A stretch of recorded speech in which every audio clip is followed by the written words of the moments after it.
It's the Brad and John Show. And today's date is May 8th. This is the B block, which means we started right around 7:20 or so.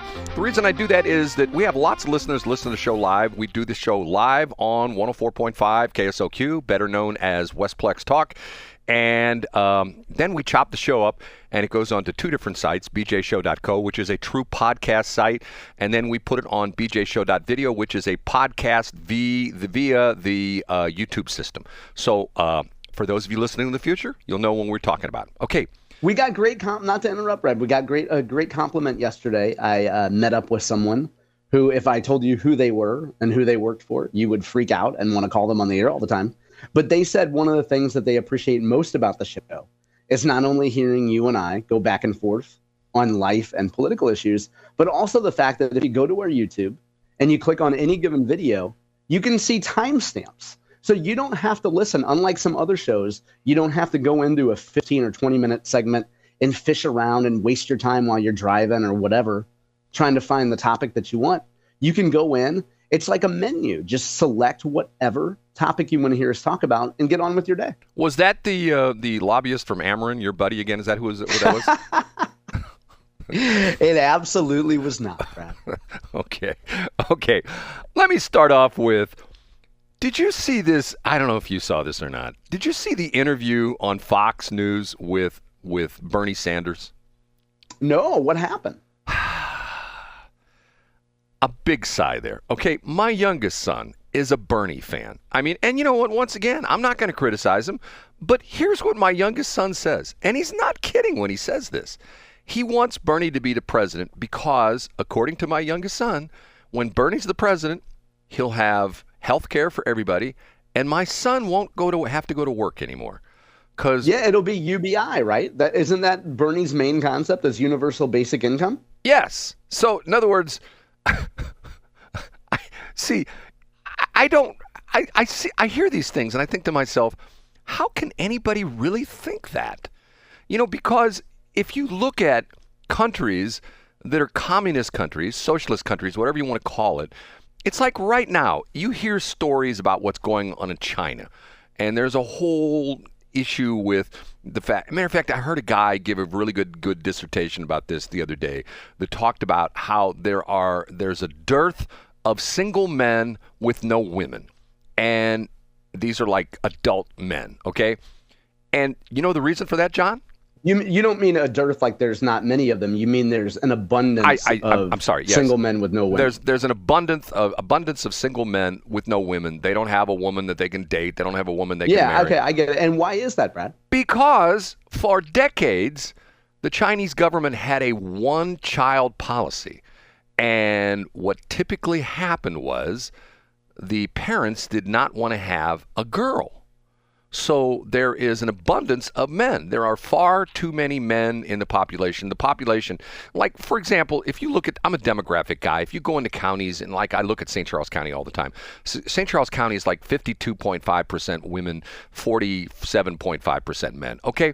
In China, in certain demographics, it's like 80% men and 20% women. Okay, first off, there's a problem there. There's a problem in that they already have a negative birth rate. They're now no longer the largest country in the world. It's now India, because India had never screwed around with you can't have only one kid and stuff like that. And they talk about how there's discontent among the Chinese. There's a lot of, you hear about all the wonderful education system they have in China, but the downside is they talk about so many people have just dropped out of the educational system because they don't see any future. They don't see anything on the horizon. They don't see them getting out of their rut or whatever it is. And part of it has to do with the fact that when you micromanage the economy, when you micromanage when you have social engineering, there are winners and losers in everything, okay? If you and me and about 10 other guys got together and say, hey, let's go practice baseball and let's get real good at fast pitch baseball because there's a chance that we might be able to play the Cardinals someday, that day will never come. Get what I'm saying, John?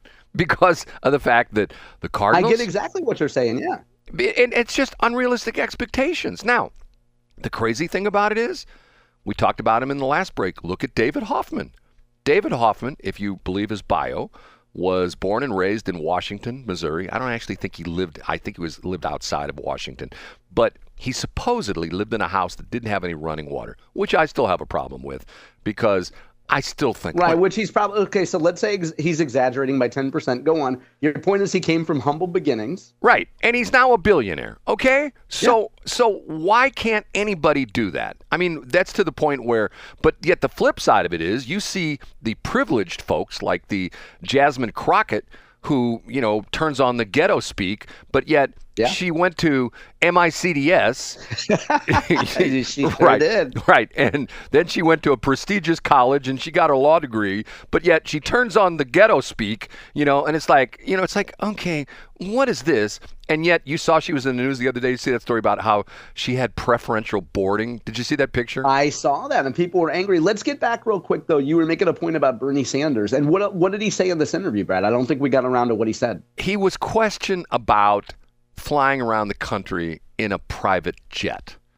And he essentially said, what do you want me to do? And matter of fact, let me see if I can find the quote. Here we go again. I'm sorry. Here we go again. It's one of my little buzz phrases. He talks about the fact that, and this came up during, I can't remember, there's a famous, I tried to find this and pull this as a quote, as a drop we could use, where he was at a press conference. This goes back, maybe it goes back to 2020 when he was possibly going to run for president.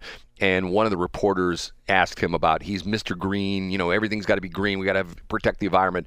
But yet he flies around the country in a jet. And one of the reporters says, Mr. Sanders, you propose that we need to take care of our environment, but yet you're jetting all around the country. And Bernie says, what do you want me to do? Walk? One of those kind of things. And it's to the point where his latest thing is he's going around the country. Some people have called it, him and AOC, the oligarch tour.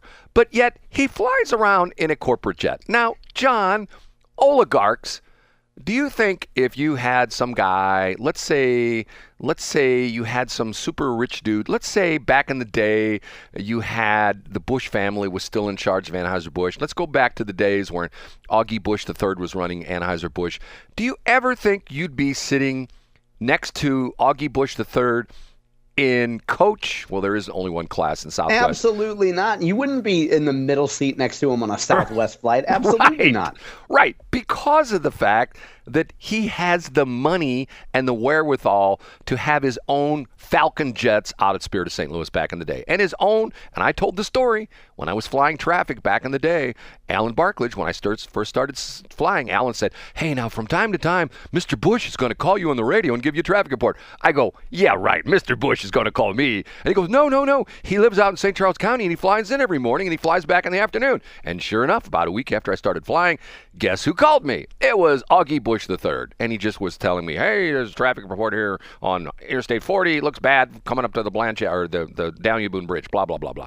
Okay? He's got the money. I don't begrudge him that. But what I don't like, it would be like Augie Bush saying, beer's bad for you. Don't drink beer. But yet he owns a beer company. And you go like, oh, hold on a minute now. Let me think about this for a minute. You're saying that Bernie says that wealth and being ostentatiously wealthy and being the 1% is evil while he's flying around on a private jet. Okay, here we go. Here's the quote. He's on with, and I give him credit for this. He's on Fox. He's on with Bret Baier Special Report.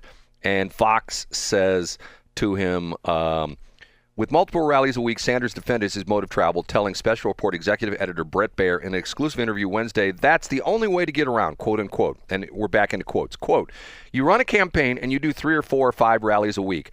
It is the only way you can get around to talk to 30,000 people. You think I'm going to be sitting on a waiting line at United while 30,000 people are waiting? See, once again. He makes a good point, and you don't dispute his point. You're just saying that it's very hypocritical. It's John, you threw me a softball in our A block, which I didn't pick up. You had a little turn of the phrase there where what'd you say? Shaking babies and kissing hands. Wasn't that what you said? Yeah, shaking babies and kissing hands. Okay, once again, if a guy in St. Louis shook his baby and killed his baby, nobody would say anything. But if a guy shook his dog to death, there would be people outside protesting in the front of his house. I say that's sad. I say human life is the most important thing. Don't be a hypocrite, okay? Animals are second-class citizens on our world. We are top of the food chain. Animals are beneath us, okay? I'm not saying that you go and should kick animals, but yet don't put them above people. Same thing with Bernie Sanders. In one breath, he's saying, I'm going to make everybody happy. I'm going to give everybody universal health care. I'm going to have universal income. And yet I have to spend $15,000 an hour to flying around in a corporate jet, even though it's polluting the environment. It's okay because I'm doing it. Get what I'm saying, John? I do. But also now, in Bernie's defense, let me play devil's advocate. If you're a Bernie supporter, for example, your youngest son would probably say, yeah, Dad, listen to him. He has to go around the country. He doesn't have time to waste sitting at the gate waiting for his boarding group to be called. I want him to come to my city and speak. I don't want him waiting. He has a right to do that. He's fought for decades for universal basic income. I want him out there rallying the troops. I want him being a comrade. Okay, John, let me give you an alternate. 30,000 people in an arena, okay? Instead of Bernie being there in person, they put up a big jumbotron on stage and they have Bernie do a Zoom call. Hey, I'm here in... That would work, yeah. And then it was actually sponsored by the St. Louis transportation company, Zoom, which will now be transporting public school students around town. Yes. Did you see that story too? Oh, I did not, but I only know about it because of you. You mentioned it yesterday. Right, which is sort of weird. See, what I'm saying? He doesn't have to fly around the country. I guess it's the interesting part of this is I still get, and you and I will go round and round on this, there's still something that me doing business with people, when I go to a chamber meeting and I sit next to somebody and I talk with them or I shake their hand or I give them my business card or something like that, that's a personal contact that I've made. And there's hopefully, will remember that person will remember me, and I won't be just a passing thought, just another YouTube video or another Facebook post or something like that. I get that, but by the same token, you can't be in this mode where you're saying I have to be special and you aren't. I'm special because I'm in front of 30,000 people and you aren't. Because if you're gonna say save the environment, then stay at your house and do a Zoom call. Remember, we had a president elected in 2020 by sitting in his basement, right? I mean, yeah, that's true. He didn't leave the basement. Right. And what was Trump doing? He was flying around the country in his 757, and he was, doing all these campaign stops and a whole bit. And Biden was down in his basement on a Zoom call, okay, or essentially whatever he was. So the Bernie things, hypocrisy drives me nuts. And like when you talk about the thing in the last break, we talked about Tishaura Jones and the ego involved, what was the question again? She was asked by Jason Rosenbaum if there's if there's a replacement for strong black females, essentially her and Cori Bush. Yeah, if anybody will fill the shoes, I think they might have even used that phrase, or in so many words, who will fill the shoes of Cori Bush, the void? Who will fill the void between Cori Bush and Tishaura Jones? Is there anyone who can do it? And the one-word answer was no. And who was that by? Was that by Cori or was that by Tishaura? No, that was by Tishaura. It was just an interview with Tishaura, not Cori. Oh, okay. It was just Tishaura. Okay. Man, talk about an ego as big as the But Grand also, Canyon. now, pause that for just a second, though, Brad. Maybe it's not 100% ego. Maybe Tishaura, and this is speculating, looks at some other black female leaders who she knows, who she's worked with, and thinks back to the campaign and thinks, they were more concerned with themselves than they were helping me. They had money in their campaign that they didn't give to me. They weren't out knocking doors for me. So you know what? When somebody asks me if I like leader Alderwoman X, I'm going to just say, I don't know. I don't think anybody can fill this void. Okay. You get what I'm saying? And maybe that's ego, but maybe that's just settling the score a little bit. I hear exactly what you're saying, but let me give an alternate answer that Tishaura Jones should have said. Sure. Instead of give me the question again. I'm going to play Tishaura. Okay, give me the question again. Do you think anyone can fill the void left behind by you and Cori Bush? Jason, I'm Tishaura. Okay, Jason, I'm going to tell you this. Right now, there are probably dozens of young women in the St. Louis area, going to St. Louis public schools, maybe going to private schools, who are in their teens, maybe in their early 20s, in college, And yes, they are the next generation, and they will be behind me. And not only will they fill my shoes, they will make me proud because they've made my shoes bigger. That's what I think, Jason. Now, wouldn't you prefer that as the answer? I think so. Now, Rachel Lippman on a follow-up, she said, what are the people whose names might not pop up? What are they missing? And Tishaura said, consistency. People flip-flop. They tell you that they're going to vote one way and then vote another way. Or they tell you that they're going to be with you and they aren't. I don't play like that. If I tell you I'm going to do something, I'm going to do it. Your word is your bond. It's the only thing that's worth any value in this. So clearly she's taking aim, as the kids would say, she's subtweeting or she's subbing people who she feels let her down.